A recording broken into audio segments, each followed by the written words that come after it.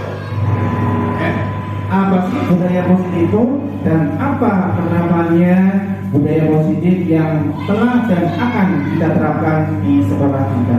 Next. Bahwa budaya positif di sekolah yaitu nilai-nilai kebijakan atau kebajikan yang universal, artinya menyeluruh, atau kebiasaan-kebiasaan di sekolah yang berpihak pada peserta didik agar mereka berkembang menjadi pribadi yang kritis, penuh hormat dan bertanggung jawab. Sesuai dengan tadi program belajar Pancasila pada akhirnya bermuara pada proyek penguatan profil pengajar Pancasila. Kemudian bahwa dalam dunia pendidikan sekarang ada istilah namanya perubahan paradigma. Apa itu perubahan paradigma? Seperti dasar atau latar belakang diadakannya pendidikan berbasis ini, bahwa sesuai dengan filosofis Ki Hajar Dewantara bahwa pendidikan itu bukan tabula rasa. Berikutnya bahwa semua anak terkait dengan bakatnya masing-masing, artinya bahwa anak itu mempunyai keunikan masing-masing. Berikutnya bahwa anak dari lahir sudah membawa bukti-buktinya sendiri-sendiri. Ya, di sini bahwa tugas guru adalah menuntun. Menuntun apa? Yaitu menuntun bakat anak tersebut agar tumbuh dan selamat serta bahagia dalam kehidupannya. Ibarat dalam pendidikan itu guru itu sebagai petani atau pekebun. Kemudian anak itu sebagai biji-bijian yang akan ditanam. Dan sekolah ibarat ladang atau sawah di mana seorang guru itu bercocok tanam. Di mana bahwa seorang guru menuntun peserta didik untuk mencapai kodrat alam dan kodrat zaman. Karena pada akhirnya bahwa seorang guru itu dalam pembelajaran harus selalu berpihak kepada anak. Kemudian, apa sih perubahan paradigma pendidikan yang sekarang? Bahwa untuk membangun lingkungan atau budaya yang positif di sekolah perlu menyediakan lingkungan yang positif. Lingkungan yang positif itu lingkungan yang bagaimana?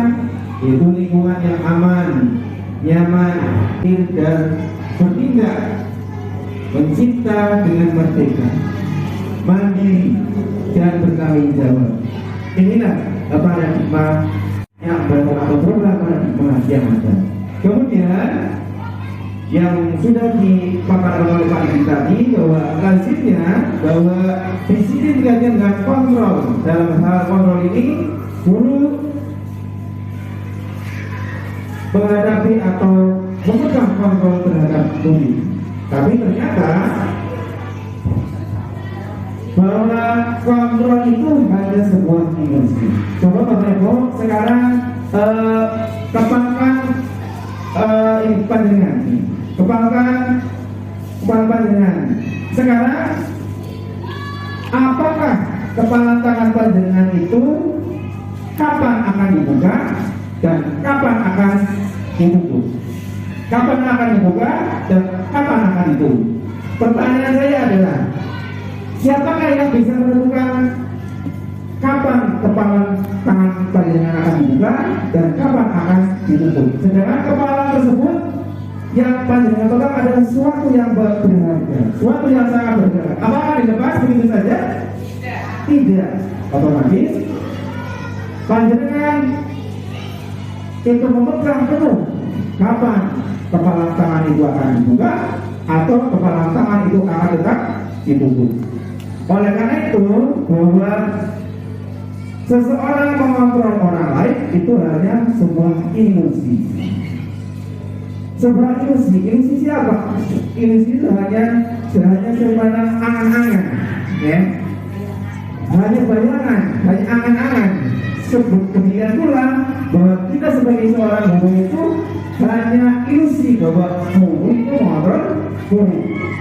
Karena apa? Nah, karena murid itu memerdekakan dirinya sendiri. Kemudian bahwa ilusi, bahwa kritik dan membuat orang merasa bersalah itu dapat membuat penguatan karakter. Misalnya anak berbuat salah, ya.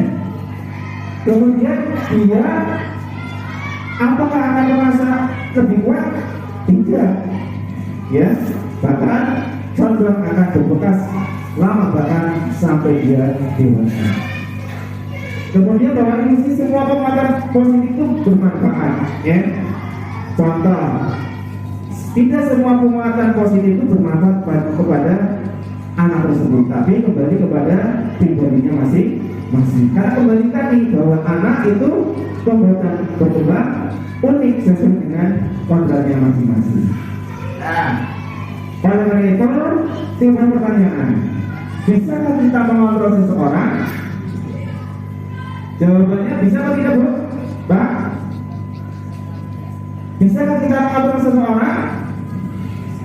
Tidak bisa, ya, karena mengontrol seseorang itu hanya sebuah emosi. Oleh karena itu, di sini ada sebuah bagian tentang stimulus respon. Stimulus itu adalah sesuatu yang kita inginkan. Apakah sama hakikatnya dengan teori kontrol? Mari kita bedah bersama-sama.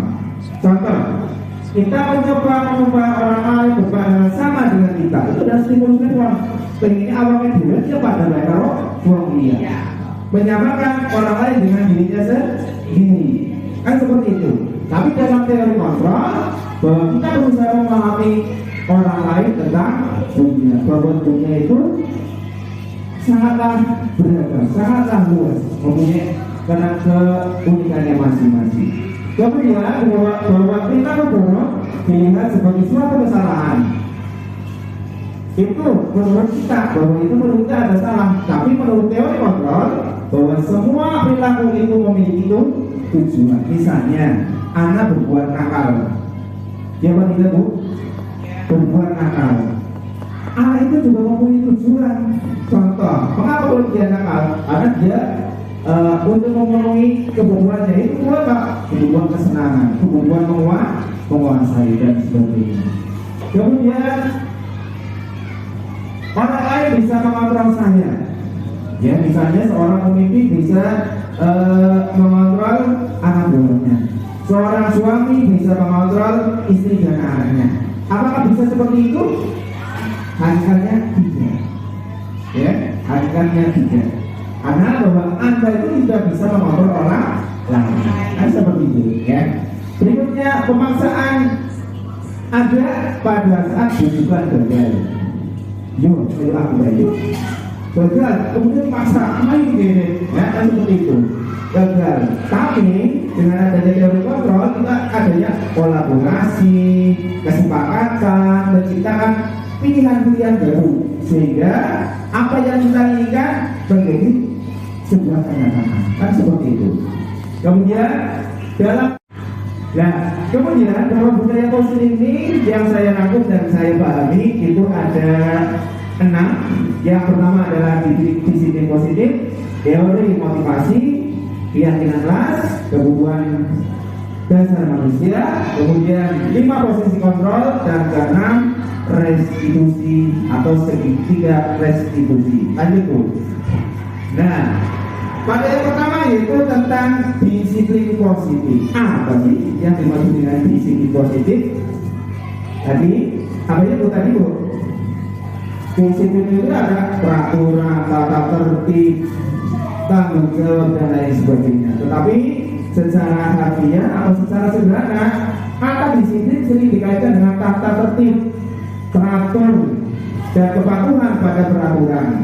Kata disiplin juga sering dihubungkan dengan hukuman. Padahal itu sesungguhnya berbeda. Karena belajar dengan disiplin tidak harus dengan memberi hukuman. Justru, ya, itu adalah salah satu alternatif terakhir. Dan kalau perlu tidak perlu digunakan sama sekali. Itu adalah hubungan dan itu. Mengapa demikian? Karena menurut Yahya menyatakan bahwa untuk mencapai kemerdekaan atau dalam konteks pendidikan kita saat ini, untuk menciptakan manusia yang merdeka, salah utamanya adalah harus adanya disiplin yang kuat. Disiplin yang dimaksud adalah disiplin yang berasal dari diri sendiri, yang dimiliki oleh motivasi internal. Internal itu berarti dari dalam dirinya. Ya, jika kita tidak memiliki motivasi internal, maka jika tidak memiliki motivasi internal, apa yang kita lakukan? Maka kita memerlukan pihak lain untuk mendisiplinkan kita. Mengapa kok pendidikan di sekolah? Mengapa kok pendidikannya lembaga pendidikan dan lain sebagainya? Tujuannya itu apa?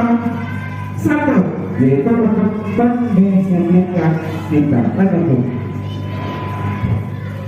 Nah, ini teori motivasi tentang perilaku manusia. Bahwa teori motivasi ini ada dua kategori, yaitu motivasi eksternal atau motivasi yang berasal dari luar dari kita. Apa itu?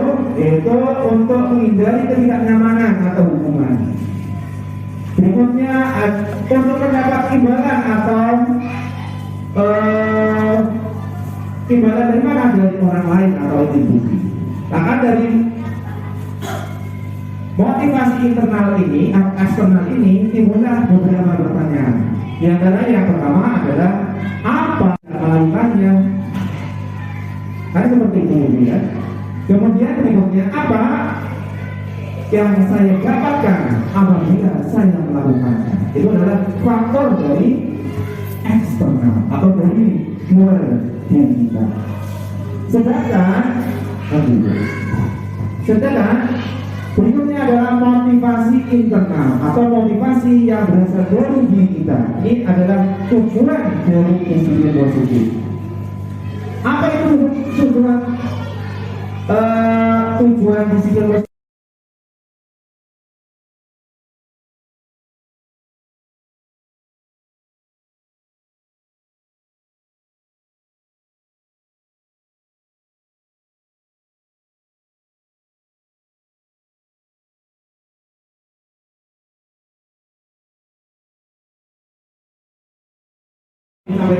menyampaikan hukuman dan konsekuensi. Tapi sebelum masuk ke situ, bahwa hukum oleh penghargaan. Apa artinya? Bahwa penghargaan kadang juga berdampak positif, kadang berdampak negatif. Kita lihat pengaruh jangka panjang dan jangka pendeknya itu bagaimana? Kalau penghargaan itu bentuknya adalah yang bersifat negatif, contoh penghargaan mengurangi kecepatan. Ya, anak yang biasanya misalnya terlalu dimanjakan, ya, itu akan mengurangi kecepatan. Misalnya anak harus berangkat lebih awal karena dimanjakan, karena apa? Mengurangi kecepatan waktu. Kemudian yang berikutnya adalah penghargaan merusak hubungan. Itu, ya, bahwa hukum. Nah, berikut ada beberapa tindakan atau yang sering dilakukan oleh guru, kita cermati bersama-sama. Ini termasuk hukuman atau konsekuensi. Kita cermati bersama-sama ya Bapak Ibu ya. Mencatat 100 kali di dalam buku kalimat saya tidak akan terlambat lagi karena terlambat ke sekolah. Ini hukuman apa konsekuensi Bu? Hukuman, betul ya. Kemudian tadi memiliki lapangan basket 2 kali karena terlambat dari di sekolah. Hukuman. Soalnya diminta terus 15 kali karena bisa menggunakan masker ke sekolah. Hukuman. Kemudian mengganti kertas tugas temannya dicoret-coret. Konsekuensi. Kemudian memberi tumpahan air, membersihkan tumpahan air di meja tulis karena tersenggol pada saat pembelajaran. Konsekuensi. Kemudian meminta murid tidak menggunakan sepatu seharian akan di sekolah karena tidak menggunakan sepatu hitam. Misalnya contoh di kelas kita sepakat sepatunya harus hitam, memakai sepatunya pink atau putih. Ya, maka tidak boleh memakai sepatu. Itu hukuman apa konsekuensi? Hukuman. Kemudian lari mengelilingi lapangan basket 2 kali karena terlambat 10 menit untuk pelajaran PJOK misalnya. Nah, kita coba dibunuh. Ya, betul. Ya, dari tadi dari kalimat tindakan guru yang dilakukan itu ada 4 hukuman dan 3 konsekuensi. Kita cermati bareng-bareng apa sih perbedaan antara hukuman dan konsekuensi tersebut? Maksud. Ya, Apa sih hukuman, apa perbedaan hukuman materi pada kesempatan siang hari ini? Mohon maaf yang sebesar-besarnya. Sangat guru penggerak, bergerak, tergerak, dan menggerakkan. Terima kasih. Sekali lagi mohon maaf yang sebesar-besarnya. Saya akhiri, kita hidayah. Wassalamualaikum warahmatullahi wabarakatuh.